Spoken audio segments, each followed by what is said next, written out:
ಲೋಕಸಭಾ ಚುನಾವಣೆ ಮುಗಿತು, ವಿಧಾನ ಪರಿಷತ್ ಚುನಾವಣೆಯೂ ಕೂಡ ಕಂಪ್ಲೀಟ್ ಆಯಿತು. ಏನಿದ್ರು ಬೃಹತ್ ಬೆಂಗಳೂರು ಮಹಾನಗರ ಪಾಲಿಕೆಯ ಸರದಿಯಾಗಿದೆ. ಹಾಗಾಗಿ ಇತ್ತ ಕಾಂಗ್ರೆಸ್ ಬಹಳ ದೊಡ್ಡ ಮಟ್ಟದಲ್ಲಿ ತಯಾರಿಯನ್ನ ಮಾಡಿಕೊಳ್ತಾ ಇದೆ.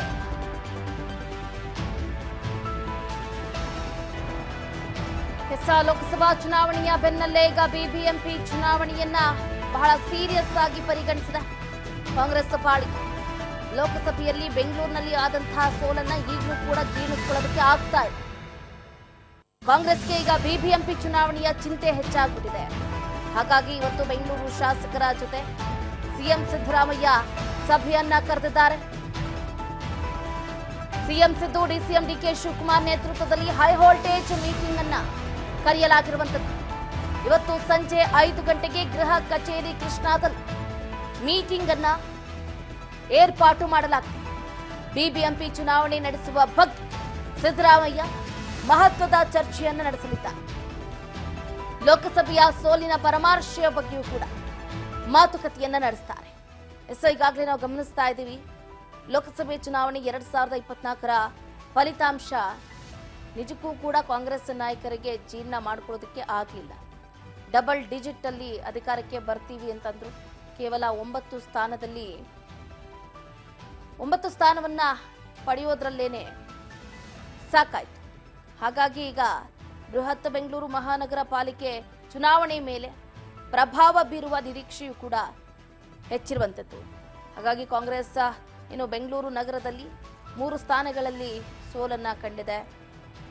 ಬೆಂಗಳೂರು ಉತ್ತರ, ಬೆಂಗಳೂರು ದಕ್ಷಿಣ ಹಾಗೆ ಬೆಂಗಳೂರು ಗ್ರಾಮಾಂತರದಲ್ಲಿ ಬಿಬಿಎಂಪಿ ಚುನಾವಣೆ ಟಿಕೆಟ್ ನಿರೀಕ್ಷೆಯಲ್ಲಿದ್ದಂತಹ ನಾಯಕರಿಗೂ ಕೂಡ ಈಗ ಸಂಕಷ್ಟ ಎದುರಾದಂತೆ ಕಾಣ್ತಾ ಇದೆ. ಯಾಕಂದ್ರೆ ಬಿಬಿಎಂಪಿ ವ್ಯಾಪ್ತಿಗೆ ಬರುವಂತಹ ಬೆಂಗಳೂರು ದಕ್ಷಿಣ ಆಗಿರ್ಬೋದು, ಬೆಂಗಳೂರು ಉತ್ತರ ಆಗಿರ್ಬೋದು, ಬೆಂಗಳೂರು ಕೇಂದ್ರ ಕ್ಷೇತ್ರಗಳಲ್ಲಿ ಬಿಜೆಪಿ ಅಭ್ಯರ್ಥಿಗಳು ಜಯವನ್ನ ಗಳಿಸಿದ್ದಾರೆ. ಇದರಿಂದಾಗಿ ಬಿಬಿಎಂಪಿ ಚುನಾವಣೆಯಲ್ಲಿ ಮಾಜಿ ಸದಸ್ಯರಿಗೆ ಟಿಕೆಟ್ ಕೈತಪ್ಪುವಂತಹ ಭೀತಿಯೂ ಕೂಡ ಎದುರಾಗ್ತಾ ಇದೆ.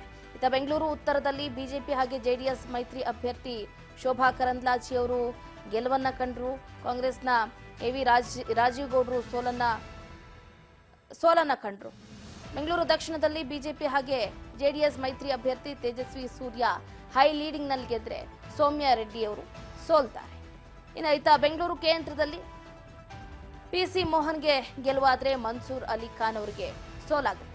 ಹೀಗೆ ಇದೆಲ್ಲವನ್ನು ಕೂಡ ಚಿಂತೆ ಮಾಡ್ತಾ ಬಿಬಿಎಂಪಿ ಎಲೆಕ್ಷನ್ ಬೇರೆ ಹತ್ರ ಬರ್ತಾ ಇದೆ.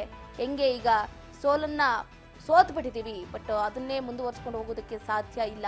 ಈಗ ಗೆಲುವಿನ ಕಡೆ ಗಮನವನ್ನ ಹರಿಸಬೇಕು ಅನ್ನುವಂಥ ನಿಟ್ಟಿನಲ್ಲಿ ಸಿಎಂ ಸಿದ್ದರಾಮಯ್ಯನವರ ನೇತೃತ್ವದಲ್ಲಿ ಇವತ್ತು ಶಾಸಕರ ಜೊತೆ ಸಭೆಯನ್ನ ನಡೆಸುವುದಕ್ಕೆ ಸಮಯವೂ ಕೂಡ ನಿಗದಿಯಾಗಿದೆ. ಇಂದು ಸಂಜೆ 5 ಗಂಟೆಗೆ ಸಿಎಂ ಸಿದ್ದರಾಮಯ್ಯ ಹಾಗೆ ಡಿಸಿಎಂ ಡಿಕೆ ಶಿವಕುಮಾರ್ ಅವರ ನೇತೃತ್ವದಲ್ಲಿ ಗೃಹ ಕಚೇರಿ ಕೃಷ್ಣಾದಲ್ಲಿ ಹೈ ವೋಲ್ಟೇಜ್ ಮೀಟಿಂಗ್ ಅನ್ನ ಏರ್ಪಾಟು ಮಾಡಿದ್ದಾರೆ. ಹಾಗಾದ್ರೆ ಸಿಎಂ ಸಿದ್ದರಾಮಯ್ಯ ಹೇಗೆಲ್ಲ ಕ್ಲಾಸ್ ಅನ್ನ ತಗೊಳ್ತಾರೆ, ಬೃಹತ್ ಬೆಂಗಳೂರು ಮಹಾನಗರ ಪಾಲಿಕೆಯನ್ನ ಗೆಲ್ಲೋದಕ್ಕೆ ಏನೇನೆಲ್ಲ ರೂಪುರೇಷೆಗಳನ್ನ ಹಾಕೊಂಡಿದ್ದಾರೆ, ಅದನ್ನ ಹೇಗೆ ವಿಸ್ತೃತವಾಗಿ ನಾಯಕರ ಮುಂದೆ